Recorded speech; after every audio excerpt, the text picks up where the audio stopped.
Well, as Mark said, I'm Lindsay Lease. I am the production agronomist here at Southern Min, and today I'm going to be giving you a database update. So for those of you who aren't super familiar with our database, we have two separate sections to it. We have our pesticide practice database and our agronomic practice database. I'm just going to be talking a little bit about each of them and what we use each for, and then I will be giving an update on our official variety trial seed policy at the end here. All right, so starting with our pesticide practice database.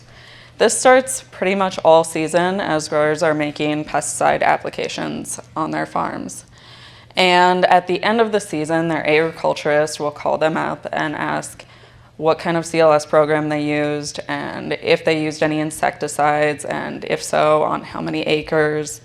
And once they're done compiling information about all of these applications, I'll put together a summary that basically boils all of this down to what products were applied in our co-op, how many acres were they applied on, and how many times per acre on average.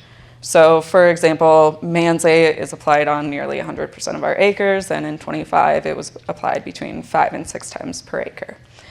And so what we're doing with this is we're assessing program implementation and defending product registration.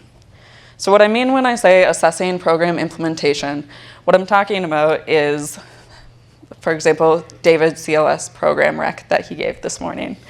And at the end of 2026, we're going to be able to look at the pesticide practice database and see how many people actually followed that spray program.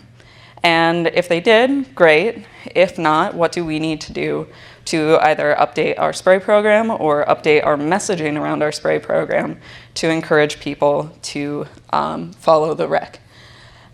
The other side of this is defending product registration. So about half a dozen times a year, we get approached asking for this information about specific products. And oftentimes it's because a product has come under review or is up for re-registration. And so being able to, as a co-op, say how important these products are and how often they're used is really valuable in maintaining these registrations and maintaining the products that we already have.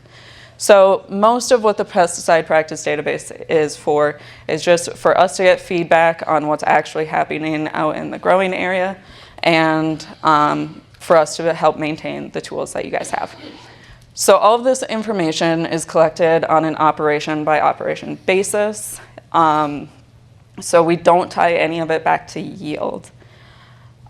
Our agronomic practice database, on the other hand, is collected on a field by field basis. So we do tie this back to yield. And I would say the primary purpose of this is to tie it back to yield and put out a report on all of these practices so that you, our growers, can make informed decisions about how these practices are impacting yield and how you can use them to improve the yields on your operation. So we have two separate sections of questions in the agronomic practice database. We have our contracting discussion questions, which are generally considered pre-existing conditions of the field, and they're asked during contracting discussions. So we have answers for these on 100% of our fields. The other section is our early season information. These, we got about 88% participation in 2025, so pretty good data set there.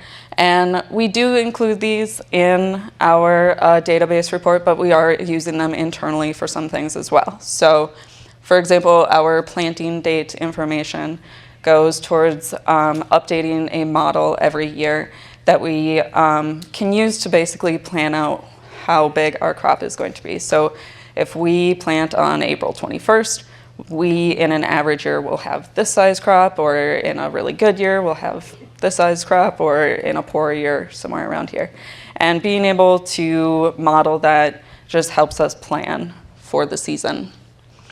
The variety information also gets included in the packet that gets presented to the board for seed approval. So it's just another piece of information on the varieties for them to see. And I do try to get that information out to growers prior to seed selection so that you all can make informed decisions about the seed, not just looking at official variety trial data and variety strip trial data, but looking at how these varieties performed on grower fields as well.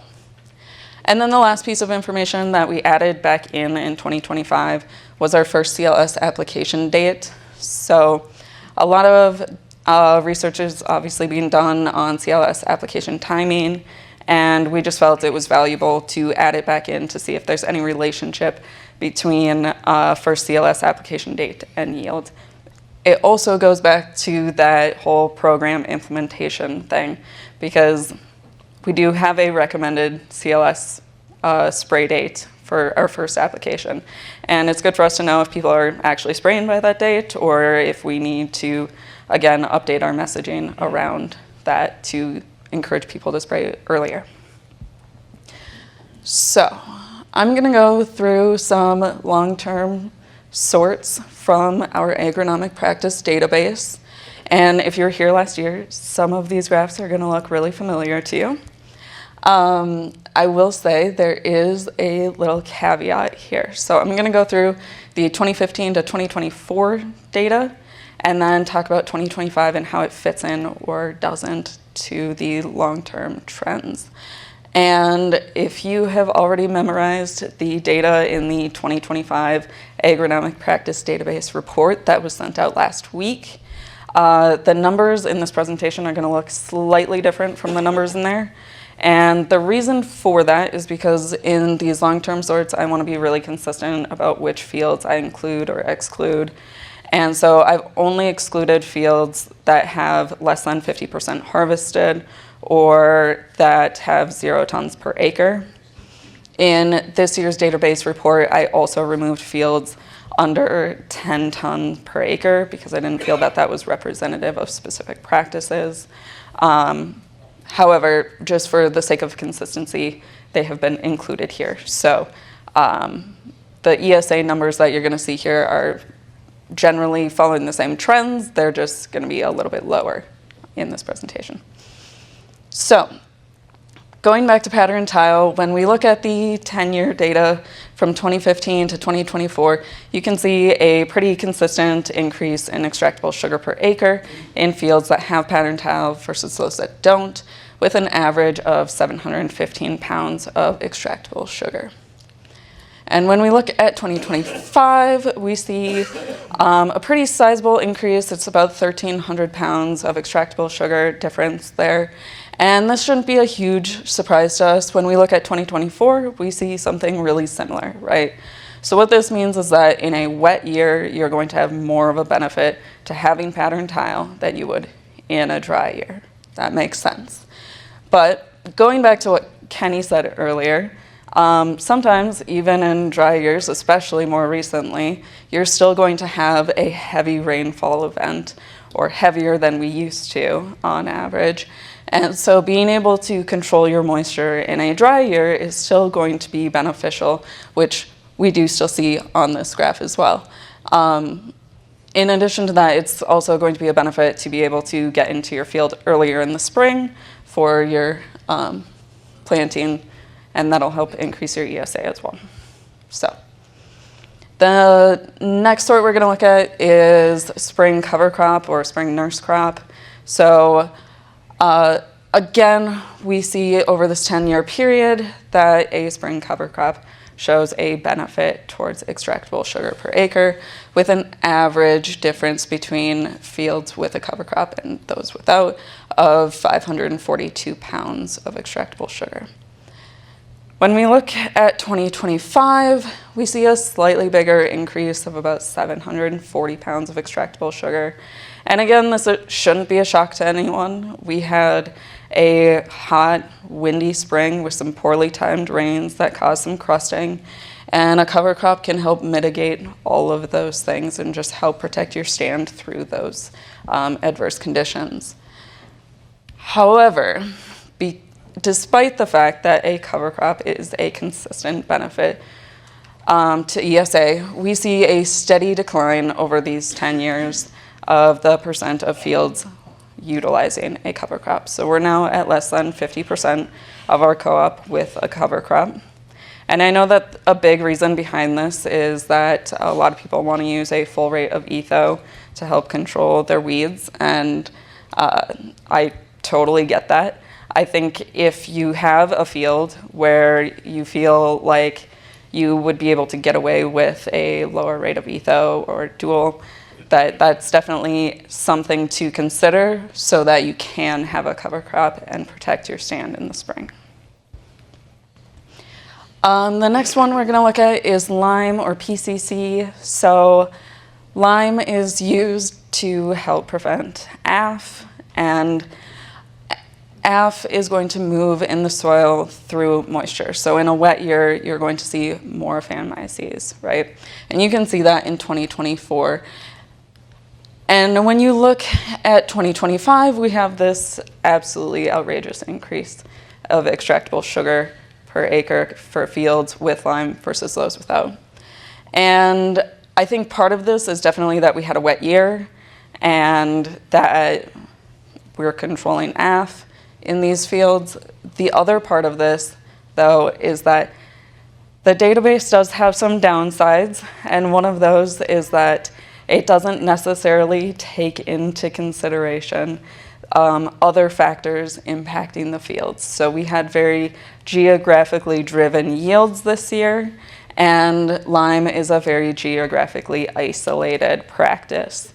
So a lot of fields that have lime applied are in areas that just happen to also have higher yields in 2025.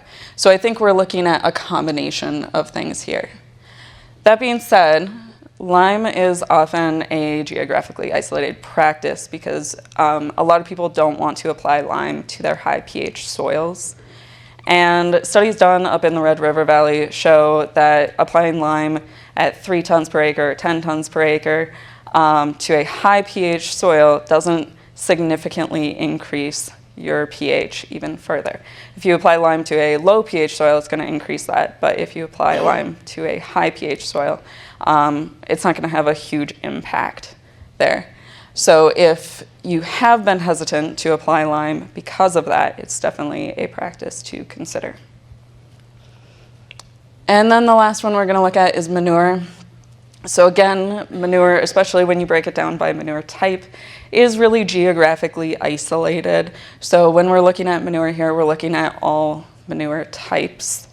And what we see in 2025 is we have a really average increase. We're really following the long-term trend at around 880 pounds of extractable sugar increase for fields with manure versus those without.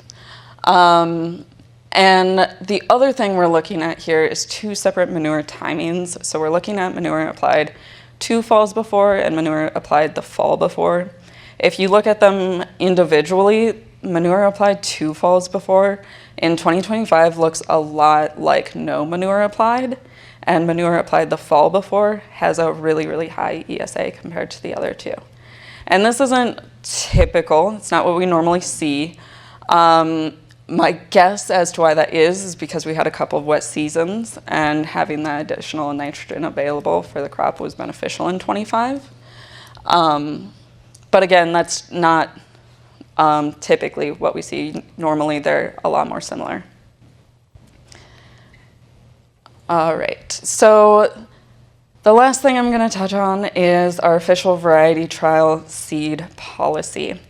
So for those of you who aren't super familiar with our official variety trials, these are trials that we use to determine the yield, sugar, and disease tolerance of varieties to determine which will be available for sale for the coming year. And our seed policy outlines guidelines for that approval. So last fall, we updated that seed policy, and I'm just going to be going through some of those changes here and how they will be impacting you. So firstly, we have switched to a baseline approval system. So what this means is that we have these varieties that are planted year after year after year in our official variety trials, and we know how they perform in our variety trials. And because we know how they perform, we are able to set benchmarks for extractable sugar per acre and extractable sugar per ton based on the performance of these. And so we have benchmarks set for 27, 28, and 29 that we'll be using to approve varieties for those years. So this fall we'll be reassessing those benchmarks and seeing if we feel that they are realistic for those years, and also setting one for 2030. So what this does is it allows us to have more agency over our seed approval process. Before we were just approving based on how the previously fully approved varieties performed, and now we are taking a more active role in setting future goals. It also gives something for the seed companies to work towards. Rather than just trying to be better than they were, we have specific goals of where we want to go. The next thing is that we have switched from an EST emphasizing system to an ESA system. So we have benchmarks set for both, but currently we are going to be moving towards emphasizing extractable sugar per acre. And as you've heard, we are going to be emphasizing extractable sugar per acre across the co-op. And this is just because our factory needs more tons. And should we ever be in a position where our factory doesn't need as many tons and needs more sugar out of our beets, we have enough flexibility within this benchmark system that we'd be able to readjust, which gives us a lot of long-term sustainability within this policy. And then the last thing is that we have switched from a 3-year full approval system to a 2-year full approval system. So full approval just means available for unlimited sale, and unlimited sale means only limited by the amount of seed the seed companies have available. And so what this means is that we have the potential for more seed of new varieties to be available, and also the potential for new traits to be implemented across our co-op more quickly. So with that, I think I have time for questions.